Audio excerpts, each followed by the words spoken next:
Hey everybody, Breakthrough Health and Life Coach Glenn Hattem here. I'm here with my good buddy Tom Bartel. Say hi to everybody, Tom. Hey I'm everybody. so excited to have Tom here. He said, "Hey everybody, I'm excited because I've been waiting for this conversation for a while." Tom's been a close friend for years and been through a lot of stuff together, from my being his coach to him being my coach to just being good old buddies, and then also being able to impact people's lives, with some of the work that I've been doing with my business and just serving people at a high level. Tom's been an incredible resource, and today is just a conversation, just an interview with Tom now, finally, to just share a little about his story, because a lot of people don't know all the incredible things that Tom is up to in the world. But I always like to jump back in time first and talk a little bit about, like, what kind of youngster were you kind of growing up and stuff? How did you see yourself? How did you experience the world? And start there. I know I don't prep anybody with that question, but I just like to throw them in the, right in the arena. And yeah, Tom, what were you like as a before you became this like suave business man and father and all this like incredible stuff? Before we kind of follow our timeline up to the current day, I'd like you to just maybe lead us off with that. Yeah, good one. Yeah, you're right. That is a curveball. I didn't expect that at all. Yeah. The first thing that came to mind on that was quiet. I was a quiet kid. I think I was quiet everywhere. I was quiet at home. I was quiet in school. I was just quiet, right? It's just reserved. We were talking about this the other day, in the context of like Myers-Briggs, right? And introversion and extroversion. And as we talked about, I'm introverted on the scale, moderately, right? Not extreme. But yeah, when you talk about kind of where I came from, I was definitely the quiet kid for sure, for a long time.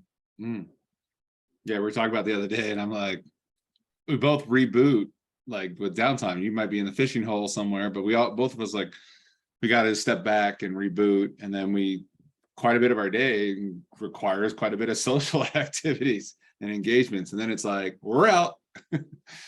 So yeah, for sure. So maybe share a little about that. Yeah. Well, and it's the thing that we find in our lives, how, wherever you are in that spectrum, but if you are somewhat introverted, the things that pull you into interaction, right? It doesn't mean that you don't interact with the world or communicate. You do those things. It's really just how you recuperate from that, but at some point there was something that got you into that dynamic, right? Where you're actually engaging with the world productively, but you're also able to recharge, when you need to. Yeah, it's amazing how some people, probably for you as well, when you hear people say like, "Oh, I just get recharged when I'm out with the crowds and the groups and the energy," and I'm like, I love to go do these things, and then I'm ready to leave. At a certain point, I'm like, I'm out. I need to recoup. If I got to do what I got to do the next day, I need some me time. Kind of review the data. Yeah, exactly. Well, and it's funny how for me, I think I kind of got pushed into that space, so I think quiet continued, on up into like middle school, or what you call it, middle school today, or junior high school, but into high school. And then in college, I actually took a job as a resident advisor, which was already a big leap, right? To sort of put yourself out there a little bit. But to top it off, there were some special interest floors that they had put together. This was up in Fort Collins at Colorado State. And the first year they assigned me to a special interest floor, which was the leadership floor. Okay. And so this was like, it was almost paralyzing to me in a way, because I was this quiet kid who wasn't super involved, in high school, now sort of running, coordinating activities and sort of floor leadership for this group of kids coming into college, who were the kids that were doing everything all the time, at the highest levels, in their academic careers. So it really kind of forces you, there's that push or that pull. You got to stretch there for sure. Yeah. Yeah. So you got to, I guess, going through that process, you got to shape other aspects of yourself that normally wouldn't have gotten attention. I always see you as someone that kind of does that. You go out and put yourself in environments that stretch your capacity, and that's something I respect, because that's something I do and value. yeah, see you as someone that just because I haven't done it, or that's not a natural thing you gravitate towards, you really just go grab the bull by the horns as well. Yeah, I think it's like anything, repetition is the path to mastery, right? And you coach that in all of your work with your with your clients, and you see it everywhere. But this is no different. When you step out and do something like that, like not in your comfort zone, it's always hardest the first times, right? It's the most alien and the most discomfort. But like anything, it's practice. It's the first 82 times for me, especially with like salsa dancing lessons. It's like, well, oh, yeah, one, I'm sure, like, going out the plane the second time. So, sure, yeah, yeah, but yes, yeah, getting those, like, yeah, if you can kind of buy in on that universal truth that if you just focus on the reps, just like, all right, the first one's going to look like dog shit. The second one's going to look the same, but like it's familiar. right. And then and you follow that path, before you know it, there's this light goes off, this brilliance of, yeah, I might actually get good at this. I might actually like this. So glad I did this. Yeah, you develop competency, right? Or you develop the ability to manage anxiety, to manage those discomforts, and to get beyond it, right? And then sort of reap the return and the benefits that come with the leap that you took, right? Yeah. And as you remember me with working with clients, teaching jump rope, when we'd all be out at the track and I'd have everybody jumping rope, and I'm like, here's what we have here. What we have here is conscious incompetency. That's right. That's right. And then, at some point, it moves into that unconscious competency. Right. And you have to go through that process, and most people stop. They balk at that, like, not for me, and I'm like, no, it's like, you got to embrace kind of sucking at first at something, or find something else to look at as a measure of fulfillment and enjoyment initially, rather than like maybe those performance attributes. Maybe you just focus on like, hey, I got in there and I did it. Didn't matter how messy or ugly it was. I stepped up and put myself out there. Yeah. Well, it's pretty much the process, right? That's going to be the process or the path to success. It's going to come back to what's the why, what's your motivation? Why are you going to go do this thing, put yourself in this place of discomfort, start in this awkward place of unconscious or conscious incompetence. There's got to be some end target in that. And, I talk about this a lot in strategic planning. It's like, well, what's the vision? I think we talk about it because you go, there you go, Glenn, go again, Glenn. And you're going out. And when I went and climbed not Devil's Tower, but when I went and did the flat irons the first time, when I went and did those 3 flat irons, and I'm like, I'm going out this morning, I'm going to go climb a mountain. You're like, you ever done this before? I'm like, nope. Like, you're about to do some serious conscious incompetence. And you're quite the strategist, and you're definitely someone I've utilized for strategy throughout, and as well as clients. Talk a little bit about how because I'm a chess player, I'm a strategy guy. I like, and we've had to play some ugly games of chess, to throw down. No one's shaking hands like we're playing. Like, it's a lot on the line. When you think about strategy and what your nature, because your career is very high level, high functioning, and you have also a lot of other side projects where you're supporting businesses, entrepreneurs. How does strategy always need to come into play and be respected versus neglected, ignored, and just hope taking a tactical route will somehow just handle the shit that's in front of you? Maybe we can have you speak a little bit to that. And as you speak into that, I want to challenge you to maybe speak into that, and maybe a reference point of okay, so here you are in college, you move through that, and now you start moving into your next phase into the workforce, and some of those, maybe there's some examples there where you're like, oh, strategy would have been great, or strategy was definitely happening with me on board. Yeah. Right. Yeah, no, that's a great question. And I love this topic, and in part because and I tell people, or I tell this story a lot, which is when I finally had the light bulb and had to solve this big question for myself, which is, what does it mean to be strategic, and how do you do it?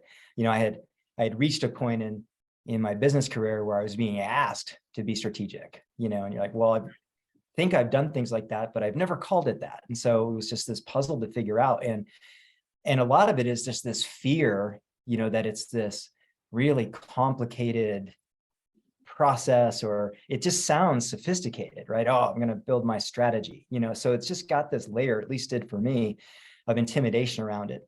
And so, I actually wrote kind of a 1 or 2 pager that I've shared with you, because in the end, when I kind of did this deep dive, it kind of came out, it's really super simple, right? Where am I? Where do I want to be? How do I get there? And what's in my way? And I love that framework. Me. What's that? Like, what's in my way, meaning myself. It can be, that might be it, right? But it can be intrinsic. Yeah, and what I like about that framework is a couple things. One is, and to your point, when did you actually start being strategic? Not until much later, meaning not proactively strategic. I think most of us are like this. If I look back to strategic, college and all these sort of things, maybe you call it, reactively strategic, meaning you're being pushed or pulled by external factors that are leading you into the process. You don't know it, but it's causing you to puzzle out the actual things that we just stated, like that I'm here, something's pulling me there, and I've got to figure out the gap in between. It's just that there was no conscious, elevated look at the work, and so the great thing about, implementing this is super easy for you or me or anybody to be proactive about this, right? It's to just start at the beginning and say, at any level, any size object, right? This can be, small thinking, about stuff like you're planning a trip, and you want to say, well, where do I want to go and how am I going to get there, right? To, what's our quarterly or annual strategy for this business, so it's just a matter of the data, and the answers that you put into those questions. If you answer those questions, you can develop an action plan. And with an action plan, you can task out and you can execute, and you can put timeframes and you can manage it. And so it's really, a matter of, like, again, a way to walk into an intentional direction, for, you yourself and your life, or, in business or other contexts, your team, your family, whatever the circle around people that you draw, this is the way to organize things. No matter what area of your life. That's right. Yeah, it's it's independent of that. And again, you think of strategy as just purely a business thing, but I don't know, what's your life strategy? Where as I participate in sports, right? I play ice hockey, right? So what's your team strategy, right? A lot of folks get involved in coaching youth sports, things of that nature, that there's an opportunity there. What's the strategy there, right? What's the purpose of this team? What's the mission, vision, values of this team? What do we want to accomplish this season? Okay, how are we going to do that?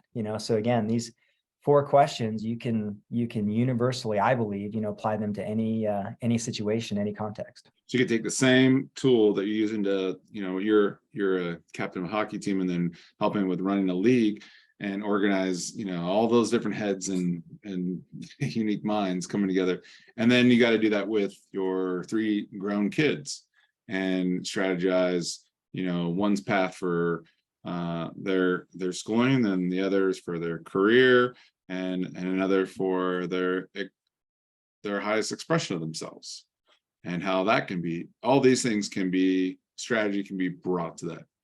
And you bet. I mean, and look, you and I talk a lot too about the value of, mentoring and coaching and advising in a one-to-one, context, right? It's a valuable exchange, an important, part of relationships, right? That we rely on our friends and our family and our, business colleagues for advice, and it's the way that we solve problems.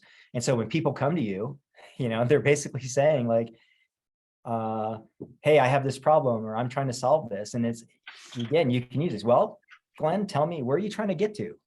Okay, well, where are you? all right, well, what's, and you can Being just really guide honest people. about where you're at, because if you're not honest about where you're at, you really can't get anywhere else from there. Yeah, but you don't know the answers, but you can facilitate that conversation in a very easy way to help that person find the answers, because they're the ones with the data and they can fill in those blanks. Or it'll at least show them where their gaps are and that they can go get that data to fill in those blanks and then determine a path forward. So, again, super easy, super valuable, method for yourself and for how you, work with others. Well, without throwing out names or anybody on the bus here, what might be a really juicy example when strategy wasn't there and you had to maybe witness, whether, in a business venture or family dynamic, maybe there's something there that would be really revealing of when strategy is not in play and things are just running on, this should all hopefully work out, and I'm trying to fix problems, or I'm trying to micromanage certain tactics, and tasks that need to get done.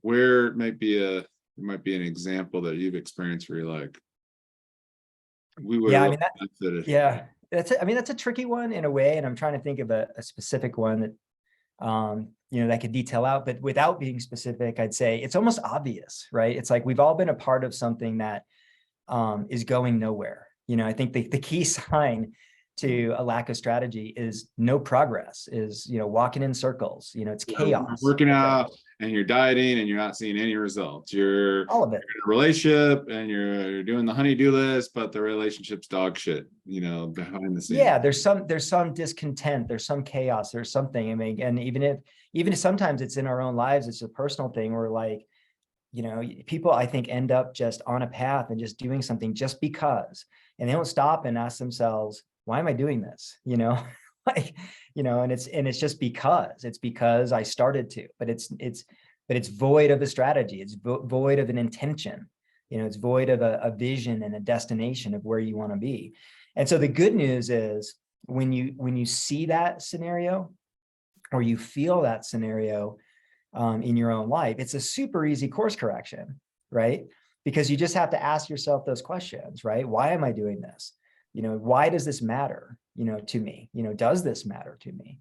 And again, you can either do that with yourself or do that, with your close confidants, to hash out those types of conversations. But, that's how you find direction, right? So yeah, and mostly, again, you can see it, you can feel it. And I think everybody's been part of something like that. It's frustrating. And what happens is mostly what happens is things either just blow up or they just disband. People just get frustrated and they leave the effort. It's just like, well, there's no point in being here. So it's usually pretty obvious. Yeah. So without that, can erode relationships, and opportunities can be lost without, there's a process that you use to kind of flesh out things and then organize.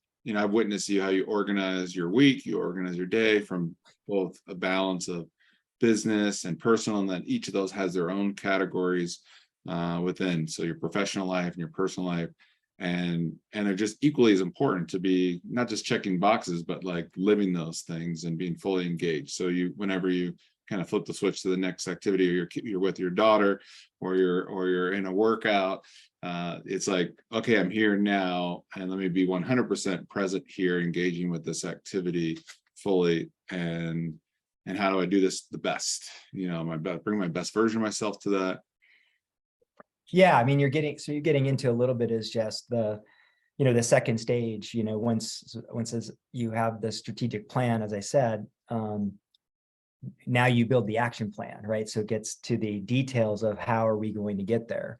Yeah, it's the high up, and then it's like, all right, now we're going to get to like rubber hitting the road here in a second. Yeah, this is the work. But then once you have the work mapped out, you do apply prioritization, right? That there is potentially a relevant order in which those things could or should happen, right? And a lot of things affect that, resource availability, time constraints, other constraints will lead you into that prioritization of, which things get done in what order, by who, types of a thing. And as you said, like if you map this into your personal life in the way you sort of mentioned, like how we're all trying to, achieve things in our lives, right? It's like you can do the same things. Like where do I want to be in these areas of my life with, my relationships, with my career, with my finances, with my family, with my spirituality. Applying strategic thinking to that overall it works the same way, right? And underneath that, as you sort of detail out, well, these are the things that I want to do then to improve, my life in those areas. Those things can be prioritized. You don't just do them randomly, as they can happen. You kind of do them in the order that would have the most impact and that you're most capable of giving your resources in a space and time. And how might you next, like, kind of, you got your lists. So everyone, we all get to these like long to-do lists and then prioritize, and then trying to put those into scheduled time blocks when you're going to give attention to things. So there's like, okay, this time I'm going to do some creative writing, or I'm going to, have these meetings at this time. And how do you work with, when the day begins and things go sideways? How do you hold steadfast to your commitments with the big picture plan when life is also saying, hey, pay attention to what's unfolding now in front of you that wants attention? It's like, it's barking like, hey, pay attention to this right now. You're going to miss something important, or important things to pay attention to, because you got this important list of things you want to, it's like a game, like I want to gamify it and check stuff off. Right. And I want to do a good job with those things. And they require, sometimes, you look at a task and now it's like, this isn't a task, this is a project. And I got to break that up into blocks and into bites. And then I got to spread this out over the next week here to get this thing done, versus I'm going to it's on my thing for Monday to get done with everything else. Like, maybe speak a little bit to that, because I think a lot of us run into, all right, I got my list, I prepared it last night and I hit the ground running today, slept funky, or, or this phone call came in and we got, this is a fire we got to put out. What have you learned that might be helpful for our audience? Yeah, no, that's great. Yeah. So I would say, look, you establish the plan as we talked about, right? That start at the high level thinking and the destination, and you scope that out. You get into the details of how you want to get there. Now you've got a list of things to do.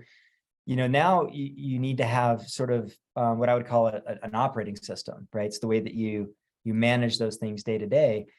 And to your point is, you don't control everything, right? It's, everything we do, our lives are dynamic. And as you said, things are going to change. New constraints are going to appear, things are going to happen. And so one, you have to be flexible and you have to be able to pivot. And I like to say course correct, right? And we do that all the time, right? We're constantly making adjustments because, hey, so-and-so can't make this meeting. Okay, reschedule it. And, I think people are used to that. I mean, that's a pretty normal dynamic. What I would say is it's normal and part of the process. You just have to make sure that within your operating system of how you track things, just be ready for the trade-offs, right? Be ready to do that quick assessment to say, we can make this adjustment, we can make that adjustment. And most of them will be pretty seamless. Sometimes you get into stuff that's really constrained, like, gosh, this is the only time, ever in the universe, we could do this. And you might have to make some really extreme, trade-offs or changes, but for the most part, things are manageable as long as you're in the mindset that it's not a catastrophe. You should expect X% of the time for variation to occur, and that you'll be making these adjustments. Yeah, it's definitely it's not catastrophizing when these variations come into play. I know I often run into these challenges where, it's like I had a really productive day yesterday and I just crushed everything at hyper speed. I'm like, okay, I want that today. And today is a different day. And it's got different variations. And I have to learn how to kind of like relax into what's wanting to happen today. And I might have to move some of the puzzle pieces around in different order to accomplish things. And it's not catastrophizing. It's like just going, okay, be present. This is what's unfolding today. And be flexible. Like, I love it's like rigid with the outcome, flexible with the approach. So I've got these end games, but today's battle, might be moving the pieces around and, or maybe only moving things a hair forward, everybody, or moving one quite a bit. It's just And it's always kind of, you wake up and you might have a new game today, different from yesterday, but you could celebrate and lean on the wins of yesterday, lean in on your home runs and grand slams of yesterday. And it's still every day, you got to get up and try to get some base hits. So Totally. Yeah. And what I was recalling there is, one of the other little tools that I employ and is easy is it's what I call MERN, MIRN, which is most important right now. And so, on top of that list and as part of your prioritization, I like to, for myself, I like to expose those things. Sometimes it's just concepts, a little bit abstract. I keep on my whiteboard the latest, most important right now, right? So it might just be in terms of projects, as opposed to detail lists. Or on my daily to-do list, when I write that out, I might have 12 things, but I might put a star by 3 of them, right? So making these little reminders to myself of what's most important in this, in this box, in this frame, right? do that same thing. I do stars, then I circle it, then I double circle it. I'm like, just so I know that this is like still highlighted. So yeah, all of us have different ways that we kind of come back to something and go, let me put some more emphasis and bring more attention. What can I do to bring more attention and intention to something? Like that. Yeah, and this is a crazy space, like, productivity, right? There's so many frameworks and really good things out there. Back in the day, I was a student of the Getting Things Done. I think it was David Allen, and I think you and I talked about that. Yeah, David Allen, yeah, and that was, that was probably my first really applied framework to, my to-do list, which, I'd been, in business for at least a decade before I even had thoughts about an operating system, right? But it really opened my eyes to the value. And then we all, I think, really get into and our introduction to something like that, to finding a system that works for us, right? That works for our brain and works for our style. Some people are purely digital, right? And everything goes into tech. Other folks, like, here's my list, with a good old pen and paper, right? Yeah. And sometimes a hybrid, so it might be a mixture of Kanban or some of these other different tools, digital tools that are out there for vomiting and organizing your thought process. Yeah. And I encourage people, like, it's important, you're trying to create structure so that you have consistency, but at the same time, don't make it inflexible, right? Everything is about what works for me now. I found that different spaces and time, different systems have been, effective for me. So, don't hesitate to shift things up in finding adjustments that might make you more effective, since, again, we're all live dynamic lives and have all these, variations, and things shift and change. So let yourself shift and change with it, so that you get the most out of your minutes in your day. So in the world of, when you work in a kind of a corporate arena, but then you also get to work with a lot of entrepreneurs and business owners. What's the big shift between the two, the mindset that you experience that's different between your executives and your popsicle stick, entrepreneur, who's everything's on a conveyor belt of yesterday, like, to get done. Like, when you step into coach or support leadership teams, or then support that individual, I guess when you switch hats, what's the difference? Yeah, I mean, that's interesting. I mean, I think the good news is, everything we've talked about, these underpinnings, are pretty much universal, right? You see the same dynamics applied, whether you're a small, bootstrap startup, just a few people, to, maybe a slightly bigger team than that, to working in a corporate environment, because you're really, at the end, you're typically working in a team that's a small team anyway. So the framework of how you're working to get things done is very similar. I'd say some of the differences might be, in a corporate environment, the scale of things tends to be different. In a larger enterprise, you have to get things done through others more so than at a startup. At a startup, it's the opposite. You wear many hats. You're responsible for more than the average human, which puts a different type of stress and pressure on you, and for your decision making, and for your, executing, those action plans. So, those are some of the things that would change like the dynamics about how, how you're working and how you're doing the work. Yeah, I definitely like I get in the habit of throwing hats on during the day, and then I have to take the different hats off, and then it's at the end of the day, it's like no hats. It's like I'm out of the role, I'm out of like doing that responsibility, these different, there's so many different responsibilities. You go from shooting a podcast to, I'm writing a book right now, to managing a video production, to, there's all, a million things of different flavors and different responsibilities. And then, you jump into a corporate world and you're like, hey, let me throw this to the other side of the cubby for the rest of the team on this department to take it from here. Well, and speaking of hats or roles, that's a big difference, right? In the corporate environment, roles are very clearly defined, right? There's typically no question about, who's responsible for what. So that's pretty much a consistent factor in, the dynamics of interpersonal relationships and working and getting things done. A startup, I think what we get into a lot of times is that's a lot of the struggle. And so I always advise a couple things. One is no matter how small you are, and I was having this conversation with kind of a husband-wife co-founding team that I'm working with now. And leaving things undefined is really problematic. So, if I ask them, who's the CEO? Right? Well, that's a really interesting question. Well, we're co-founders. Oh, okay. Well, how do you make decisions? Who's going to make the final decision about X? How do you divide and conquer the work to be done? So there's actually a very cognizant thing you have to do to really define and label, even with really small teams. I'm going to be X, you're going to be Y. We're going to start here. Hey, you remember we said you can course correct anytime down the road. If that's not working, then have a conversation and make directions. So the first thing about hats or roles is don't let it be ambiguous. Just because, well, on the surface you'd say, well, just because we don't need to, it's not necessary now, we're all doing everything anyway. But also because it is a space of discomfort. Like you actually have to do some assessments, which might create some anxiety or fear of like, wow, do you not think I'm good at that? Or do I not think you're good at that or whatever? And so that's some good hurdles that you have to get over.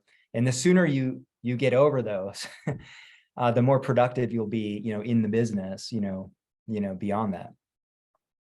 I think the other thing about hats that I would talk about is once you have your roles defined, as we've been talking about, there's strategic work and there's tactical work, right? There's figuring out the things to get done and there's getting the things done. And I do think it's important that you keep track of the mode that you're in. It's working on the business and working in the business. And you have to make sure you don't, a problem I think that happens in startups is everybody gets pulled down to the in the business stuff, just grinding through. I'm just basically firefighting. I'm just kind of splattering myself around almost randomly at the things that pop up, playing whack-a-mole, or things that just pop into my head. And, we naturally choose the things that we just like or want to do, so there becomes this, poor navigation and direction of things. So that's why it's important to have, at least a monthly strategic pull-up where you're only working on the business and you're talking about that vision. Is that vision we talked about still correct? Should we make any changes? Okay, now where are we? And how does that affect, our path there? You've got to do that frequently and keep resetting that top line strategy so that when you put the tactical hat on, the work has meaning and you understand why you're doing it. And that's the cycle, just keep going back and forth between those modes. I like what you said there.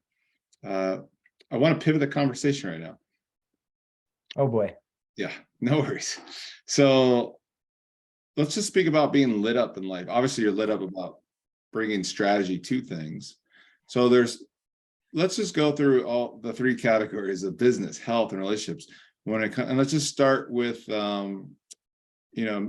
think of like something that you're really lit up about. One thing I know, and I could just give you the first one, which is like your joy, your bliss with fly fishing, and how you gone about that journey with fly fishing and how you're relating to it, how you're bringing strategy, since that seems to be a theme of this conversation, to just really doing your thing, finding yourself spending, the most amount of time you can get in the water, honing a craft, being in nature, experience. Well, I don't want to say anymore, but maybe bring this as the subject matter is like, what lights you up, and how are you bringing, strategy to experience that at a high level?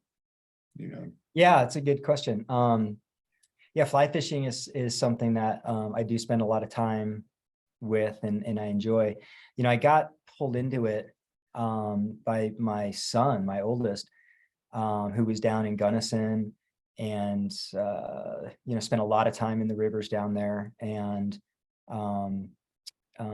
he actually built me my first fly rod, handcrafted, which was pretty amazing. And I really hadn't done it, very much. So there was a lot of nice things that came out of that. One being the opportunity to go do this and spend time in the river with him and with other friends of mine and friends of his and things of that nature. But like anything, we dabble, right? We try things, and some things stick and some things don't. And I think fly fishing really stuck with me for a number of reasons. I've done plenty of lake fishing, and everybody likes that, right? You can hop in the boat, you throw a worm, drink a beer, hang out. It's fun, right? There's an easy version of that. And I'm not saying, all lake fishing is like that. There's definitely some, strategy as you advance in that line as well. What I appreciate about, fly fishing was a different kind of puzzle, the ability to understand the bug ecology and what fish are feeding on, to be able to read a river and assess where those fish should be and where they're feeding. And then to figure out, how to present to that, to that fish and effectively entice them to bite. And then once you've gotten that far, now you've got a fight on your hands. You got to get them into your net, and so it's this progressive challenge, which is just, for me, really entertaining. And then even kind of at a meta level beyond that puzzle that requires knowledge and patience and all sorts of development, you go spend time in the water, and even if you're not successful, even if you don't catch a fish, I think to myself, look where I'm standing. It's something that gets you into just some amazingly beautiful, places, that are peaceful and serene, and they're additive to your, meditative, layers of time to contemplate and to recharge and do those things. So yeah, for me, it's this, multi-layered, activity. Great. Let me cut you off there. Hockey. Yeah. So Yeah. you in a hockey late in life and developed another passion there, not just, I'm always hearing the latest and seeing, I got another puck in there, scored this many goals today, and we won the championships, and you've been captaining teams and helping out, supporting the league. Speak a little bit to what lights you up there, and what are the pieces of that puzzle? Yeah. So faster pace, obviously it's a much different dynamic, and it's a team dynamic, versus, what's largely an individual, solitary activity, by and large, so I like those dynamics of, it's great exercise. Obviously it's, highly cardio based, and, Yep. It's a good workout. But there's a real beauty to the sport, teamwork and collaboration. I would say, and people say, there's a reason in hockey points and assists are both worth a point on the stat sheet, right? Because it takes collaboration in hockey to be successful. It's probably the sport that is least able to be taken over by single superstars. You see that in the NBA and in other sports, where one player is so many quality wins difference. And I think hockey doesn't have that dynamic, and so for me it's a much more pleasing game to participate in and to watch, because it's just a great combination of intellect and knowledge and position, along with high levels of kind of exertion and stamina and athleticism. Great. Which Great. And how about another example, just maybe in your life, on maybe like even just obviously AJ is like the kid like goes fishing at 2 a.m. to catch the best fish, so he's on a whole nother level. And when it comes to like relationships, like, so you have two other kids that are very different, have incredible strong suits of their own. When you get to engage with the different kids, we share a little bit about kind of getting the spark from AJ there, but when you get to engage in relationships, what lights you up about being a dad at this different stage of life, and having come out of a divorce and now at a place in life where you're kind of rebuilding your life, rebranding, Tom, and then you got these fertile, these relationships that are, your job as a parent is to set them in good stead in the world, to make their mark and to go at it in their unique way. What lights you up about being a parent and having a beer with the kid, and just hearing them doing their thing, like how you advise and then and step back, Yeah, boy, I mean, there's so much to that. I think, to touch on a piece of what you said there, I think, part of what I think we all journey towards, and I've spent a lot of time on, is just, you've really got to understand yourself and your life philosophy and platform, and understanding your purpose, and even talking about strategy to some degree. That's where it starts for yourself, right? Is really understanding, why am I here and what effect am I trying to have on the world? And I think, in these last few years, for sure, as I've worked to really understand, myself and answer those questions for myself, I know one of the things that's always been really present in me in my life, and I'm trying to lean into, is really a servant-based, approach to my relationships, and I have this quote. I change it out from time to time, but it's in the footer of my personal emails, so you've probably seen it. And it's from Martin Luther King Jr. I'm looking at it here, and it says, "Life's most persistent and urgent question is, what are you doing for others?" And I like that as a reminder, because for me, that ties to the effect I'm trying to have in the world, or how I'm trying to apply myself to the world. And so, with my children, that's always there, right? I think, one, it's my duty as a parent to be serving them, right, and guiding, and to be qualified, and to feel like that I'm the best I can be, so that I'm positioned to be a resource, right, and to provide the support and the air cover as they emerge in the world and advance their independence and do the great things. And I'm just so fortunate and grateful I get to, you just heard me say it, right? It's not, I have to do these things, I just realize, like, man, any opportunity I get to do these things, I get to do them. And so, I throw myself at that stuff, it's an interesting time in life when you have to be letting go. And so you really covet those opportunities, when they arise. Well, I'm going to end this call with this. Tom's a living example of unconscious competency in these areas, as everyone is witnessing and experiencing. And if someone wanted to reach out to you as a resource, a powerful resource for support, like, how might they be able to check you out, articles you've written, or just they get a great feel from this video here, but you do some remarkable things in the business world, and you're really here to support others. How might people get a hold of you? Yeah, I think easiest is just LinkedIn. If you just Google Tom Bartel LinkedIn, or search me on LinkedIn, I'm very active there. So I'm always, I consider myself a connector, so I'm always looking for opportunities to Private message him and try to sell him something. Well, I'll just connect you to somebody else to sell to. No. But yeah, feel free to reach out. I expect it there, and I'd love it if anyone wants to connect, for any reason. Thank you, Tom. Thank you, everybody, for listening. We'll see you on the next episode. Thank you, guys. Bye-bye now.